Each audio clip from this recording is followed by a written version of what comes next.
What is going on, ladies and gentlemen? This is Daniel, and welcome back to our video. We've got a lot of NASCAR news to jump into today. Let's just jump straight to it. So the first thing we're going to talk about is a sponsor news.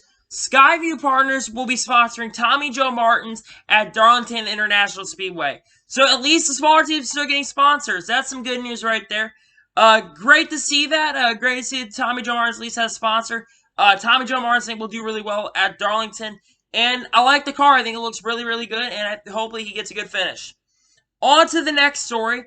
Parker Kligerman is going to race the number 75 and for the Truck Series race at Charlotte International Speedway. Parker Kligerman, I think, has a really good shot, in my honest opinion, to have a fantastic run because in the Truck Series especially, Parker Kligerman is very, very underrated when he runs the 75 truck. I've seen that 75 truck look like he has a car that could honestly win. Dover, for instance, in 2018, when it looked like he had a top 5 car to go out and win that race. But unfortunately, he ended up wrecking and really have a chance to win. But anytime I see Parker Kligerman run trucks, I think this guy's got a shot to get a win because the guy can drive a car still, honestly, to this day. And it's shown from the iRacing that the guy can still drive a race car. And if you gave him a full-time opportunity in a top-tier ride, I think Parker Kligerman could bring you home a fantastic finish in NASCAR. But I think Parker Kligerman honestly will get to at least a top 10 probably. I don't think he'll win, but a top 10 is definitely not out of question. And I think he'll have a good race at Charlotte International Speedway when we go back racing, not this week, but next week here for NASCAR. On to the next story. We're going to talk about our first major story on this episode. And we're unfortunately going to be talking about the 3 racetracks that will not be racing this year. And they were the 3 tracks that I thought that were going to be announced.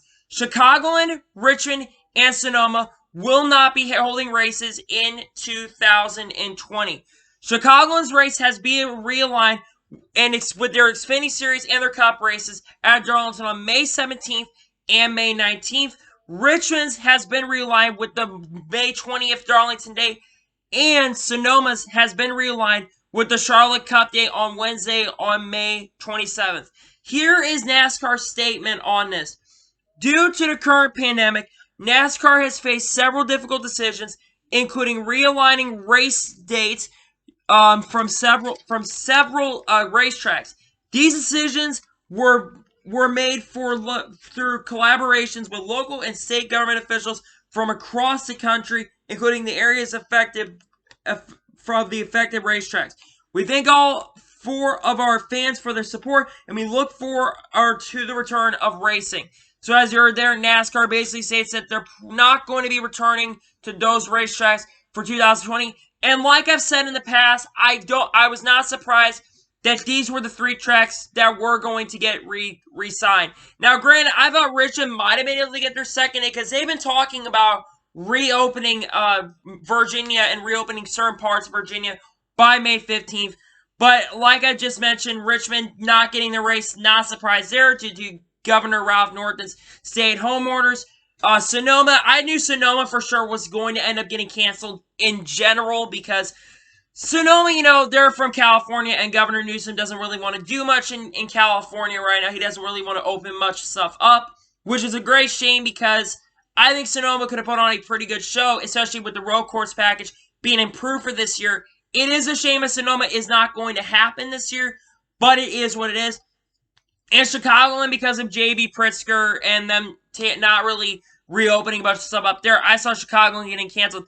But we also got to talk about Chicagoland as well a little bit later because things are not looking good for Chicagoland as well. And it's really a great shame for that racetrack. But that track has a lot of stuff that needs to get improved there as well. And we'll talk a little more about Chicagoland here at the end of the episode. But man, it does suck that we're not going to run at these racetracks. I think all 3 tracks do put on some great racing. I think Chicagoland is one of the top 3 best mile-and-a-half racetracks. That track has gotten so good over the last years. Ever since they moved it back to the summer date, the last 2 races we've had there have honestly been really good.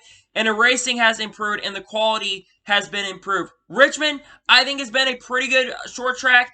It is the worst of 3, though, in my honest opinion, of the 3 really good short tracks. It is a shame that we're not going to run one of the Richmond races this year, but hey, Richmond at least gets to run their race, and Sonoma, like I said, it sucks. I really do feel really bad for Sonoma and Chicagoland, though, especially because those two tracks, they don't have another day. At least Richmond is going to get to have one of their races for their playoff races, which sucks, too, because they're not changing the playoffs at all, which I wish they weren't going to run the playoffs this year, to be honest with you. But, hey, it is what it is, and it does suck for these tracks, but, you know, things have to unfortunately happen, and unfortunate circumstances have to take place. Now we get into the next one. We are going to talk about the stage lengths for the Cup races, for the upcoming Cup races, the next 7 races over the next 11 days, as we do return to racing next Sunday on May 17th. So here are how the stages are going to work. On May 17th for the Cup race, we will have Stage 1 will end on lap 90, Stage 2 on lap 185, and the final stage is going to end on lap 293. For the May 19th NASCAR Xfinity Series race, we will go 45, then 90, then 147. So the length of the Xfinity Series race in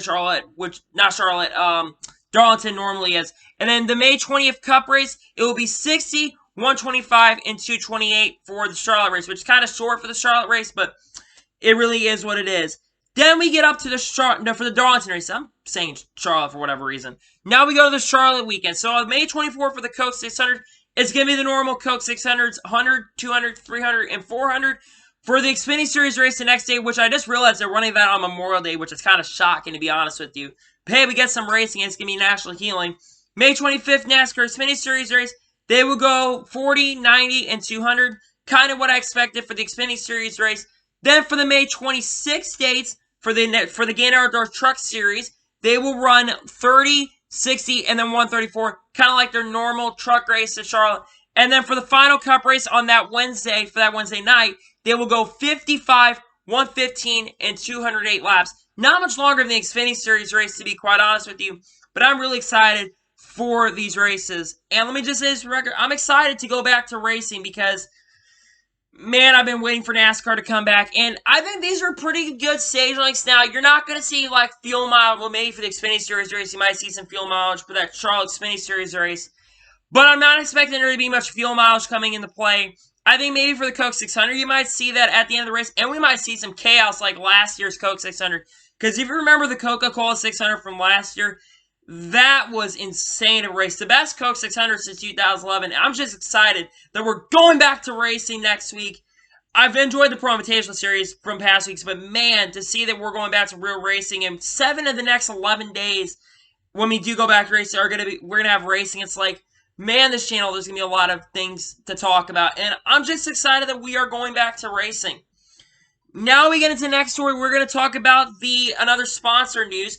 Greenville Swamp Rabbits and Bond Scouts will be sponsoring Reed Sorensen at Darlington for the number 77. I think the first Darlington race.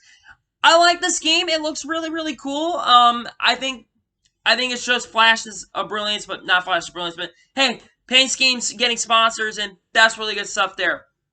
Now we get into another big story, and this is going to be related to Jimmie Johnson. Jimmie Johnson still plans to retire from full-time Cup Series racing at the end of the 2020 season. Here's what Jimmie Johnson has to say. It's only cemented my decision in making 2020 my last full-time year in Cup. But I still have some plans to run some races, and hopefully I'm going to have some time to gear up to make some decisions on what I can do in 21 and beyond. So Jimmie Johnson is not done racing not full-time, but he's not done racing in general of like all racing after 2020. He's just done racing 36 Cup Series, full-time Cup Series races, and taking up 9 to 10 months in NASCAR for the future. Now, what does suck in my opinion is that Jimmie Johnson is not going to postpone his retirement tour to 2021. I really do wish that he would just wait till next year to retire full-time. I think most people do want to see that. But I can definitely understand why he's made that decision to not postpone it and just run the full season. Now, I do think he'll run some races next year. I'm talking about things like he's probably going to run the Daytona 500. I wouldn't be surprised if he runs maybe some of the makeup races. Maybe runs a race in Chicagoland, Sonoma. I think he's going to run about 15 to 20 races altogether next year, not just in NASCAR, but all series in general, because he wants to run IndyCar. I do think he's going to run for McLaren next year in IndyCar for that organization in part-time races. I don't think he's going to run the Indy 500. I think he's definitely gonna run the Rolex 24 Daytona next year. Usually, what I've noticed is that when a driver retires from the Cup Series, they go out and run the Rolex 24 at Daytona the next year. Jeff Gordon ran that in 2017, and he actually ended up winning that, which is really, really cool. Rusty Wallace, after he retired from full-time competition in the Cup Series 2005, he actually ran the Rolex 24 in 2006. I think for Team Penske as well, if I'm not mistaken. So, yeah, I think Jimmie Johnson's going to run a lot of some races.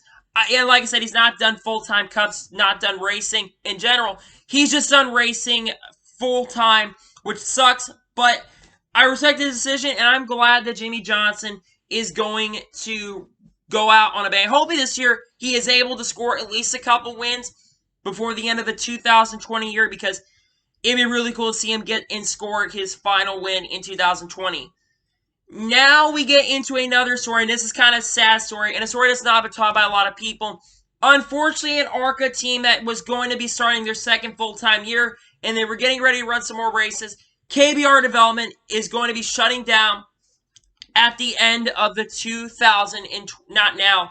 They're ending their season operations at this current moment, which is a really great shame for an organization like theirs, because KBR Development had a lot of potential to go places. They came into the series with Carson Hocevar, and they had success in 2018 and 2019 with drivers like Sheldon Creed, Carson Hocevar, and even people like David Gravel, who are going to run in some races this year.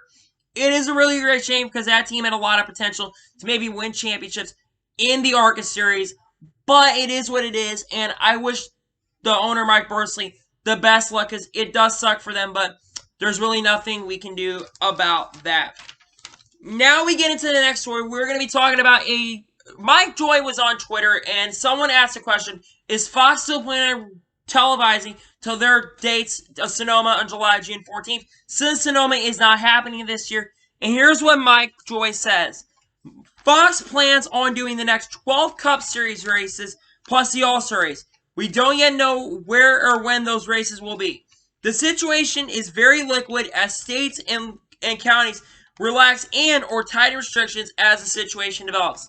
So as you heard there, they are planning on televising at least the next 12 Cup Series races and the All-Star race. Now, I do not think the All-Star race is going to happen this year, because if they're trying to get all these races caught up. This will be the first time, I think, since 1984 that we've not had an All-Star race, and it's a really great shame, but at least we're going to see Fox till around June 14th. Now, we might see them longer, who knows, but interesting that we're going to be seeing Fox Sports for the next 12 races, which I'm excited, because Fox is I don't think Fox is like the best network. I think NBC does a better job when they're broadcast, but I think they've done good with the iRacing stuff, and I can't wait to see what they do and have in store for the rest of the 2020 season.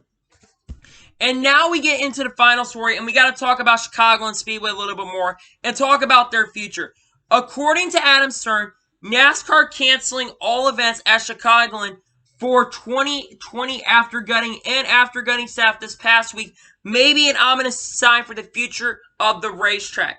Chicago has been mentioned as a track that NASCAR is looking to redevelop as part of its deal with the real estate company Hillwood. I'll be honest with you. This is not looking great for Chicago International Speedway, as you just heard there. Do I think the track will survive for now?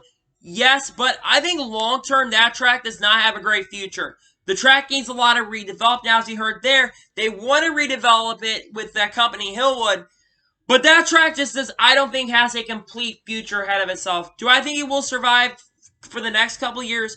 Yes, but I think long-term this COVID-19 stuff is going to start affecting a lot of racetracks and a lot of companies as well. It's already affected a ton of companies across the board, not just in NASCAR, but teams as well. You just heard there, a company is shutting down because of this COVID-19 stuff. And now you got a racetrack that's kind of just, in my opinion, that's really on the fritz, and we don't know the future. It does suck, too, because Chicagoland, I think, is a fantastic racetrack. It's provided some fantastic racing over the years. but it needs big upgrades. The track is not up to par. It needs a lot of things that need to go better for it. And wouldn't be surprised if this is one of the tracks that does unfortunately end up getting gutted because, it only gets one day a year. And it's a fantastic racetrack. It's a shame, but I hope the track gets an opportunity to get its stuff together. And I hope we get to see a lot more races at Chicago because its future is not looking very, very bright. So anyway, man, there was a lot of stuff to go over in this episode. And that's all the news I have for today. So anyway, I want to thank you guys for watching today's video. Please like and subscribe to the channel. Turn notifications on so you get notified when a video does go live on my channel. Follow me on Twitter, Facebook, and Instagram. Links in the description below for that. And comment below your thoughts on today's video and some of the topics that we discussed today. What do you think of the tracks that got canceled? Let me know in the comments below. What did you think of Jimmie Johnson announcing this will be his last year and still confirming it? Let me know below there. What race do you think Jimmie Johnson will run later this year? So, anyway, I want to thank you guys for watching today's video, and I will see you guys next time. Take care, everybody.